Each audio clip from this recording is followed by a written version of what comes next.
నమస్తే, welcome to hit TV. నేను శ్వేత. ఈరోజు మనతో పాటు ప్రముఖ ప్లాస్టిక్ సర్జన్ వర్ణిక జేపీ గారు ఉన్నారు.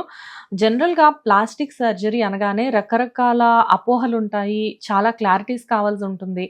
ఎలా ఉన్నవాళ్ళు ఎలా మారిపోయారు అని చెప్పేసి మనం చాలాసార్లు అబ్జర్వ్ చేస్తూనే ఉంటాము. అండ్ ఒక చిన్న కన్ఫ్యూజన్ కూడా ఉంటూ ఉంటుంది, ఇలా ఉంటుందా అని చెప్పేసి. బట్ ఏదేమైనప్పటికీ ఎలా అని చెప్పేసి మనం ఈవిడ్ని అడిగి తెలుసుకుందాం. హలో వర్ణిక గారు. హలో, ఎలా ఉన్నారు? నేను బాగున్నా అండి. Thank you so much for calling me. Yeah, thanks for coming also అండి. వెళ్ళేటప్పుడు చెప్దాం అనుకున్నాను, బట్ మీరు ఇప్పుడే చెప్పారు కాబట్టి నేను కూడా చెప్పేస్తా. బట్ ఎనీవేస్, వర్ణిక గారు ప్లాస్టిక్ సర్జన్. బేసిక్ గా ప్లాస్టిక్ సర్జరీ అనేది వింటే అసలు ఇది ఏంటో అనుకునేదాన్ని బిగినింగ్ లో. అంటే మూవీస్ లో మనకు చూపించినప్పుడు సడన్ గా ఒకళ్ళు ఒకలా మారిపోయి బయటకు వచ్చేసేస్తూ ఉంటారు కదా. ప్లాస్టిక్ సర్జరీ అంటేనే అలాగా ఎక్కువ విలన్స్ చేపించుకుంటూ ఉండేవాళ్ళు మూవీస్ లో. విలన్స్ హీరో లాగా రెడీ అయిపోయి ఏదో సంథింగ్ అలా జరిగేది. నిజంగానే మనకి ఎలా కావాలంటే అలా ఇప్పుడు శ్వేత వర్ణిక లాగా, వర్ణిక శ్వేత లాగా మారిపోవచ్చా? లేదండి, ఇది మూవీస్ లో చూపించిందే దట్ ఒకళ్ళ ఫేస్ ఒకళ్ళలాగా మారిపోతుంది అన్నట్టు. ప్లాస్టిక్ సర్జరీ అనేది ఏంటంటే ఇప్పుడు మీ ఫేస్ ని ఎంత అందంగా మార్చగలము, దట్ ఈస్ ద ఐడియా. మీ ఫేస్ ని ఇంకోళ్ళలాగా మార్చడం అది కష్టము. ఓకే ఓకే, అంటే సినిమాల్లో చూపించినట్లు ఏం కాదనమాట. లేదు. ఓకే, సో మీరు రావడమే ఒక చిన్న టీ బ్రేక్ లో నేను ఒక కాల్ మీరు మాట్లాడుతుంటే విన్నాను. ఆ కాల్ గురించి నేను మిమ్మల్ని అడుగుతా. యాక్చువల్గా మీరు ఒక పేషెంట్ గురించి మాట్లాడుతున్నారు. సో లైపో జరుగుతుంది వాళ్ళకి, సో బ్రెస్ట్ ఫిల్లింగ్ చేయమని చెప్తున్నారు వాళ్ళకి. లైపోలో ఫ్యాట్ తీసేస్తారు అంతవరకు తెలుసు. ఫ్యాట్ తీసేసి బ్రెస్ట్ ఫిల్లింగ్ ఎలా చేస్తారు? సో ఇప్పుడు మనం లైపోసెక్షన్ లో తీసిన ఫ్యాట్ ఏదైతే ఉంటుందో జనరలీ అయితే డిస్కార్డ్ చేసేస్తామండి. కానీ ఇప్పుడు ఎవరికైనా ఏ ఏరియాస్ లో అయినా కాస్త ఎన్హాన్స్మెంట్ కావాలి, న్యాచురల్ గా కావాలి అంటే fat is a very good option అన్నమాట. సో ఇప్పుడు if they are going to undergo liposuction of big areas, అంటే ఇప్పుడు మొత్తం కడుప చుట్టూ అంతా, లేదంటే థై మొత్తం అనంతా, ఇలాంటి వాటిలో మనకి హై వాల్యూమ్ ఆఫ్ ఫ్యాట్ వస్తుంది అనమాట. అంటే చాలా మంచి క్వాంటిటీలో వస్తుంది. సో అలాంటప్పుడు we can definitely use it to enhance other body parts. So ఇప్పుడు ఒక బ్రెస్ట్ సైజ్ ఇంప్రూవ్ చేయడానికి మనకి 2 ఆప్షన్స్ ఉంటాయి. ఒకటి బ్రెస్ట్ ఇంప్లాంట్స్ అనేవి ఉంటాయి, రెండోది ఇది ఫ్యాట్ ఫిల్లింగ్ అనమాట. కొంతమందికి ఏంటంటే బ్రెస్ట్ ఇంప్లాంట్స్ అనేవి చాలా అన్యాచురల్ గా ఉండొచ్చు, లేదు అంటే ఒక ఫారెన్ బాడీ పెడుతున్నారు, కాస్త న్యాచురల్ గా వచ్చేటట్టు చిన్న సైజ్ అయినా కానీ మాకు పర్వాలేదు, కానీ మా ఓన్ టిష్యూస్ నుంచైనా ఏమైనా న్యాచురల్ గా చేయగలరా అంటే అప్పుడు మేము ఈ ఆప్షన్ ఇస్తాం అనమాట. ఓకే, సో ఫ్యాట్ ని మనం బ్రెస్ట్ లో ఏ ఏరియాస్ లో కాస్త ఏసిమెట్రీ ఉంది, డిప్రెషన్స్ ఉన్నాయి, కొంతమందికి పోస్ట్ ప్రెగ్నెన్సీ కూడా సాగింగ్ అయిపోతుంది, అలాంటి వాళ్ళలో this is a good option అన్నమాట. సాగింగ్ అనేది పిల్లలకి ఫీడింగ్ అంతా ఇచ్చిన తర్వాత చాలా కామన్ థింగ్. అది ఆఫ్టర్ మ్యారేజ్ వన్స్ డెలివరీ అయిన తర్వాత షేప్ అనేది కంప్లీట్ గా చేంజ్ అయిపోతుంది లేడీస్ కి. బట్ ఫ్యాట్ మీరు ఒక చోట నుంచి తీసిన ఫ్యాట్ అంటేనే యాక్చువల్ గా బ్యాడ్ అంటారు కదా బేసిక్ గా. లేదు, ఇది కూడా మళ్ళీ ఇంకొక మిస్నోమర్ అండి. చాలా మందికి ఇదో పెద్ద మిస్కన్సెప్షన్ ఉంటుంది దట్ ఫ్యాట్ అనేది బ్యాడ్ అని. కానీ నిజంగా చెప్పాలంటే fat is the best friend మీ బాడీకి when it comes to plastic surgery. ఎందుకంటే ఫ్యాట్ లో స్టెమ్ సెల్స్ అనేవి ఉంటాయి అన్నమాట. సో దాన్ని మనం చాలా రకాలుగా వాడచ్చు. ఇప్పుడు మీరు వినుంటారు, పిల్లలు పుట్టగానే మనం అంబిలికల్ కార్డ్ ప్రిజర్వ్ చేస్తున్నాము అట్లా అని. సో మనం పుట్టినప్పుడు ఏంటంటే మన బాడీలో చాలా ఏరియాస్ ఉంటాయి ఈ స్టెమ్ సెల్స్ అనేవి ఉండడానికి. అండ్ ఇవి ఎట్లా హెల్ప్ చేస్తాయంటే మన బాడీని రీజువినేట్ చేస్తాయి అన్నమాట. సో ఎక్కడైనా చిన్నపిల్లలకి దెబ్బ తగిలింది అంటే మీరు చూస్తారు చాలా తొందరగా హీల్ అయిపోతుంది. అదే మనం 30s, 40s, 50s లో అలా ఏజ్ అవుతున్న కొద్దీ సేమ్ మనకి ఆ హీలింగ్ పీరియడ్ చాలా పెరిగిపోతున్నాను. అండ్ ఇప్పుడు మనకి ఎప్పుడైనా మరకలు వచ్చాయి అనుకోండి, చిన్నప్పుడు తొందరగా పోతాయి, పెద్ద అవుతున్న కొద్దీ అది అస్సలు అలానే ఉండిపోతుంది. సో మెయిన్ గా మన బాడీ రీజువినేషన్ పవర్ తగ్గిపోతుంది అనమాట ఏజ్ అవుతున్న కొద్దీ. సో అది మళ్ళీ తీసుకుని రావాలి అంటే stem cells is a very good option.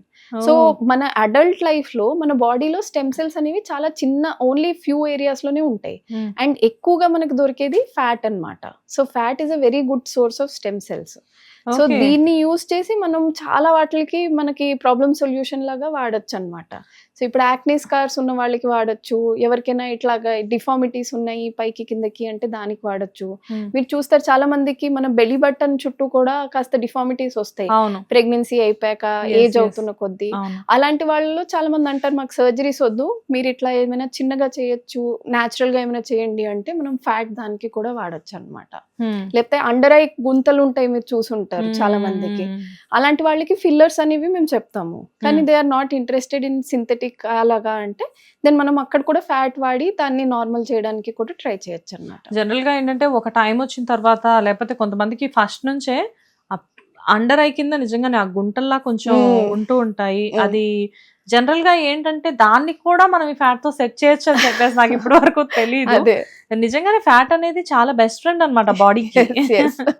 Okay, కొంతమందికి ఏంటంటే ఆ అండర్ ఐ కింద తీస్తే, అండర్ ఐ కింద అనేది పక్కన పెడితే సొట్ట బుగ్గలు అని చెప్పేసి అంటూ ఉంటారు. అది చాలా మంది కావాలని కూడా ఇప్పుడు చేపించుకుంటున్నారని విన్నాము. అది ఎలా పాసిబుల్? అది పుట్టుకతోనే రావాలంటారు కదా. సో నా దగ్గర చాలా మంది ఇప్పుడు definitely in the last 2 years అండి చాలా డింపుల్ సర్జరీ అంటాం దాన్ని. ఇదైతే దీని వాంట్ చాలా ఎక్కువ పెరిగిపోయింది. అంటే ముందు నేను చేసినప్పుడు ఏడాదికి ఒక 2-3 కేసెస్ చేసేవాళ్ళం. లాస్ట్ 2-3 ఏళ్ళలో literally I have done close to 25-30 cases అంతా. సో ఇప్పుడు అందరికీ ఎట్లా అయిపోతుంది అంటే ఆ సుట్టలు ఉంటే చాలా ఇంకా బ్యూటిఫుల్ గా ఉంటాము. దాని మీద ఇప్పుడు సోషల్ మీడియా అవేర్నెస్ కూడా చాలా ఎక్కువ పెరిగిపోయింది కనుక సెల్ఫీస్ దిగుతున్నప్పుడు అది చూస్తే బాగుంటుంది. అండ్ అదొక ఇమేజ్ కదా, దట్ క్యూట్ గా ఉండాలి అంటే డింపుల్స్ ఉంటే ఇంకా క్యూట్ గా ఉంటారు. ఎక్కువ బాలీవుడ్ హీరోయిన్స్ అందరికి డింపుల్స్ ఎక్కువగా ఉంటాయి కదా. సో ఇప్పుడు ఇక్కడ ప్రెసెంట్ ఒకప్పుడు ప్లాస్టిక్ సర్జరీ అంటే నాకు తెలిసి ఎవరో చాలా పాపులర్ హీరోయిన్స్ చేయించేవాళ్ళు. బట్ ఇప్పుడు ప్రెసెంట్ ఇన్ఫ్లుయెన్సర్స్ కానివ్వండి, చిన్న చిన్న యూట్యూబర్స్ కానివ్వండి, ఇంట్లో ఉండే హౌస్ వైఫ్స్ కానివ్వండి, వీళ్ళు కూడా చాలా వరకు ప్రిఫర్ చేస్తున్నారు కదా. వై, ఏంటి రీజన్? ఒక్కటైతే సోషల్ మీడియా అవేర్నెస్. ఇప్పుడు వీఆర్ ఎక్స్పోజ్డ్ లైక్ ఎనీథింగ్. మీకు ఒక 10 years బ్యాక్ అంటే ఒక ఇంట్లో ఉన్న విషయం పక్క ఇంట్లోకి తెలిసేది కాదు. లేదంటే అక్కడ ఎవరైనా మనకి స్టార్స్ బాలీవుడ్ లో ఉన్నారు అంటే మనం అంత పట్టించుకునే వాళ్ళం కాదు. ఇప్పుడు ఎలా అయిపోయిందంటే ఎవరేం చేస్తున్నారో మినిట్ టు మినిట్ అప్డేట్ అయిపోతుంది అది ఇన్స్టాగ్రామ్ లో. సో దాని మూలంచి everybody is very critical of their body. అంటే అదొక ఇమేజ్ లాగా వచ్చేసింది అనమాట. దట్ మనం అందంగా ఉంటేనే లైఫ్ లో సక్సెస్ఫుల్ అవుతాము, అందంగా ఉంటేనే జాబ్ వస్తుంది, లేదు అంటే మ్యారేజ్ అవ్వాలంటే అందంగా ఉండాలి. సో అలా వచ్చేసింది కనుక ఒక thought, it creates a pressure that మనం ఉన్న స్టేట్ కంటే కూడా ఇంకా బ్యూటిఫుల్ గా కనిపించాలి. దానికి ఏం చేసుకోగలం? ఫేస్ లో ఏమైనా ముక్కు మార్చుకోవచ్చా, చిన్ మార్చుకోవచ్చా, హెయిర్స్ ఏమైనా చేసుకోవచ్చా, అలా. సో అందుకే everybody is seeking for something or the other every day. Okay, ఇప్పుడు మీరు ఇందాక ఫ్యాట్ ఫిల్లర్ అని చెప్పేసి చెప్పారు. ఎక్కడెక్కడ మీరు జనరల్ గా ఫ్యాట్ ఫిల్ చేస్తూ ఉంటారు? సో మెయిన్ అండర్ ఐస్ కి వాడతామండి. చాలా మందికి టెంపుల్ హాలోయింగ్ అవుతుంది, అంటే ఏజ్ అవుతుంది కొద్ది, లేదంటే కొంతమంది చాలా వెయిట్ లాస్ అయినప్పుడు ఫేస్ హాలోగా అయిపోతుంది. సో టెంపుల్స్ దగ్గర. కొంతమందికి చిన్న చాలా చిన్నగా ఉంటుంది, ఫేస్ ఒక యాంగిల్ లో ఉండి చిన్న సైజ్ చిన్నగా ఉంటుంది, వాళ్ళకి వాడతాము. జా లైన్ కరెక్షన్ కి వాడతాము. దెన్ బ్రెస్ట్ లో సర్టెన్ ఏరియాస్ అంటే క్లీవేజ్ ఎన్హాన్స్ చేయడానికి, లేదంటే బ్రెస్ట్ లో ఏమైనా డిఫార్మిటీస్ ఉంటే అది చేయడానికి. ఇంకోటి ఏంటంటే ఇప్పుడు చాలా మందికి ఏజ్ అవుతున్న కొద్దీ హ్యాండ్స్ దగ్గర కూడా చాలా లూజ్ స్కిన్ వచ్చేస్తుంది, అంటే చాలా ఓల్డ్ స్కిన్ లాగా అనిపిస్తుంది అన్నమాట. లేదంటే కొంతమందికి గుంతలు పడిపోతాయి, చాలా వెయిట్ లాస్ అయ్యాక అనీవెన్ అయిపోతుంది hand shape. So hand shape correction కి కూడా అది వాడతాము. దెన్ బెల్లీ బటన్ నేను చెప్పా కదా, బెల్లీ బటన్ లో కూడా సైజు షేప్ ఏమైనా మారింది అంటే దానికి వాడతాము. స్కార్స్, యాక్నే స్కార్స్ అయినా, లేదంటే ఎవరికైనా ముందు ఎప్పుడైనా యాక్సిడెంట్ లో అవన్నిట్లో స్కార్స్ వచ్చినవి, వాటిలన్నిటికీ కూడా వాడతాం. సో ఇలా చాలా ఉంటాయి. అండ్ ఇంకోటి చాలా మందికి తెలియంది ఏంటి అంటే, బికాస్ దీంట్లో స్టెమ్ సెల్స్ ఉంటాయి కనుక రిజ్యువినేషన్ కి వెరీ గుడ్ అని. ఇప్పుడు చాలా మందికి వెజైనా కూడా they have problems after delivery అయినా, లేదంటే ఏమైనా ఇన్ఫెక్షన్స్ అయ్యాక కూడా వెజైనల్ ఫీచర్స్ మొత్తం మారిపోతాయి. చాలా మందికి స్కిన్ చాలా డ్రై అయిపోతుంది, లోపల డ్రైనెస్ వచ్చేస్తుంది. సో అలాంటప్పుడు కూడా వీ డూ ఫ్యాట్ గ్రాఫ్టింగ్ ఆ ఏరియాస్ లో అన్నమాట ఫర్ రిజ్యువినేషన్. ఓకే, అక్కడ కూడా ఫ్యాట్ అనేది ఓకే. జనరల్ గా దేనికోసం చేస్తారు ఆ డ్రైనెస్ అంతా? సో పోస్ట్ డెలివరీ ఏమవుతుంది అంటే మనకి మెయిన్ గా ఆ బయట స్ట్రక్చర్ కూడా చాలా మందికి మారిపోతుంది. అంటే అది మొత్తం ఫ్లాట్ అయిపోవడము, తర్వాత అక్కడ టిష్యూస్ అంతా డ్రై అయిపోవడము. సో అవి రీజువినేట్ చేయడానికి ఫ్యాట్ వాడతాం. అదే కాకుండా చాలా మందికి లోపల కూడా మా టిష్యూ స్ట్రక్చర్ మారిపోతుంది, పోస్ట్ ప్రెగ్నెన్సీ అయినా పోస్ట్ ఇన్ఫెక్షన్స్ అయినా. అలాంటప్పుడు కూడా ఐదర్ ఫ్యాట్ అయినా లేదంటే పిఆర్పి ఇంజెక్షన్స్ అని ఉంటాయి, అవి ఇస్తే కూడా ఏమవుతుందంటే లోపల టిష్యూస్ కూడా బెటర్ గా ఉంటాయి. సో ఇలాంటి వాళ్ళకి డ్యూరింగ్ సెక్షువల్ ఇంటర్కోర్స్ ప్రాబ్లమ్స్ వస్తాయి, డ్రైనెస్ అవన్నిటి మూలంచి. So this helps with that. So దీనివల్ల ప్రైవేట్ పార్ట్ కూడా ఏదైనా టైట్ అయ్యే ఛాన్సెస్ కూడా ఉంటుందా? మొత్తం చాలా ఎక్కువ ఉండదు, but definitely it will be much better then before అన్నమాట. Okay okay. బేసిక్గా ఏంటంటే ఇట్ ఈస్ నవ్య డేస్ ఇది చాలా ఎక్కువ జరుగుతుంది కదా, కంపల్సరీగా దానికి రిలేటెడ్ సర్జరీస్ చాలా మంది చేయించుకుంటున్నారు అని వింటున్నాము. డెఫినెట్లీ అది ఇప్పుడు ప్రెసెంట్ చెప్పాలి అంటే ట్రెండింగ్ కూడా అవుతుంది, దిస్ అవును. సర్జరీ ఇస్ వెరీ ఇంపార్టెంట్ అని Yes, చెప్పేసి. yes. వై అంటే ఇది టాపిక్ గురించి ఆల్రెడీ ఇంతకు ముందు నేను విన్నాను వేరే వాళ్ళు మాట్లాడుతుంటే, కానీ ఇక్కడ నాకు ఇంకొక డౌట్ వచ్చింది. జనరల్గా ఏంటంటే పెళ్ళి అయిన తర్వాత ఒక పీరియడ్ తర్వాత ఆ సర్జరీ చేయించుకోవడం వేరు, బట్ బిఫోర్ మ్యారేజ్ కూడా కొంతమంది చేయించుకుంటున్నారని విన్నాం. ఇది ట్రూ అండి? సో ఉంది, there are like equal number of people పెళ్ళయ్యాక కూడా కొంతమంది పెళ్లికి ముందు కూడా చేయించుకుంటున్నారు. బట్ పెళ్ళికి ముందు దేనికి? సో అన్ఫార్చునేట్లీ ఇప్పుడు ఏమవుతుందంటే మనకి సొసైటల్ ప్రెషర్ కూడా చాలా ఎక్కువ పెరుగుతుంది. ఓకే. సో బేసికలీ ఈ వెజైనోప్లాస్టీ అనేది ఎందుకు చేయించుకుంటారు అంటే మనకి వెజైనాలో ఒక హైమెన్ అనేది ఒక టిష్యూ ఉంటుందన్నమాట. ఆ tissue as we grow it can break because of many causes. అంటే ఇప్పుడు కొంతమంది స్పోర్ట్స్ లో యాక్టివ్ గా ఉంటారు, Yes, yes. లేదు అంటే కొంతమంది ఇట్లాగా పీరియడ్స్ హెవీ అవుతున్న వాళ్ళు, కొంతమందికి రిపీటెడ్ గా యూరిన్ ఇన్ఫెక్షన్స్ వస్తున్నాయి, లేకపోతే చాలా వెయిట్ గా ఉన్న వాళ్ళు, ఇలాంటి వాళ్ళలో ఆ హైమెన్ న్యాచురల్ గానే పోతుంది.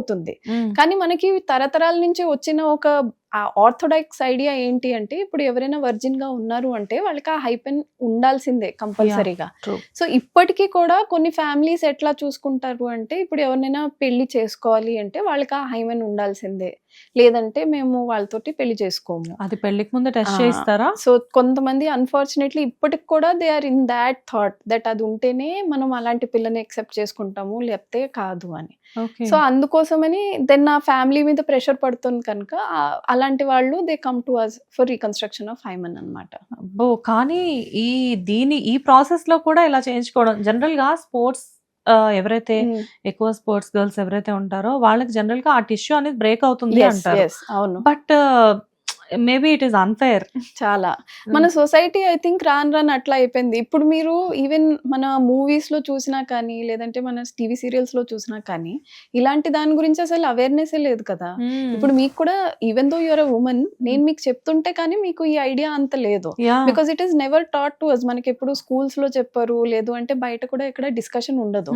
సో అందుకే అందరికి ఒక ఐడియా అనేది ఫిక్స్ అయిపోయింది వాళ్ళ మైండ్ లో. ఆఫ్టర్ మ్యారేజ్ కూడా అది ఇప్పుడున్న జనరేషన్ లో చాలా మంది అంత పట్టించుకోవట్లేదు అని అనుకుంటున్నాను. బట్ ఇప్పుడు మీరు చెప్తే నాకు తెలిసింది ఇంకా దీని గురించి ఆలోచిస్తున్నారు అని చెప్పి. సో ఇప్పటికీ కూడా మనకి ఇట్లాగా చూడండి, పెళ్లికి చేసే ముందు జాతకాలు కలవాలి అట్లా అంటారు కనుక there are certain beliefs that are going on forever. అవి ఇంకా కూడా చేంజ్ అవ్వలేదు, even though scientific basis is there. అయినా కానీ కొంతమంది they still believe in that old school of thought. So అలాంటి వాళ్ళకి దెన్ పెళ్లి కావాలి అంటే then they come to us to help. So ఆ టిష్యూ అనేది మీ దగ్గరికి వచ్చి వాళ్ళు డెవలప్ చేసుకోవచ్చా? డెవలప్ చేయము, మేము ఏమంటే రీకన్స్ట్రక్ట్ చేస్తాం అనమాట. అంటే బాడీలో చుట్టూ ఉన్న టిష్యూస్ ఏముంటాయో వాటిని మోడిఫై చేసి హైమెన్ లాగా చేయడానికి చేస్తాము. Okay okay. సో రీక్రియేట్ చేయొచ్చు టిష్యూని మళ్ళీ.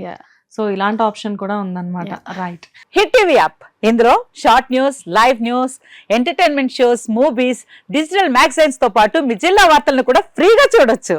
ఇంకెందుకు ఆలస్యం, వెంటనే హిట్ టీవీ యాప్ ని డౌన్లోడ్ చేసుకుని ఫ్రీగా ఎంటర్టైన్మెంట్ పొందండి. Hit TV app. Hit TV app. Please download hit TV app. Hit TV app ని ఫ్రీగా డౌన్లోడ్ చేసుకొని ఎంజాయ్ చేయండి. మీకు నచ్చిన ఎంటర్టైన్మెంట్ కోసం హిట్ టీవీ యాప్ ని ఫ్రీగా డౌన్లోడ్ చేసుకుని ఎంజాయ్ చేయండి. హిట్ టీవీ యాప్ ని డౌన్లోడ్ చేసుకుని ఆస్వాదించండి, ఆశీర్వదించండి. ఇంతమంది సెలబ్రిటీలు హిట్ టీవీ యాప్ ని డౌన్లోడ్ చేసుకోండి అని చెప్తున్నారంటే ఎంత మంచి యాప్ ఆలోచించండి.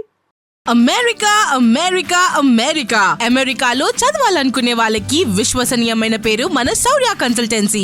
UK లో 1 year masters. UK లో 1 year masters. 2 years work permit up to 5 years visa. Contact Saurya Consultancy. Contact 89851 89851.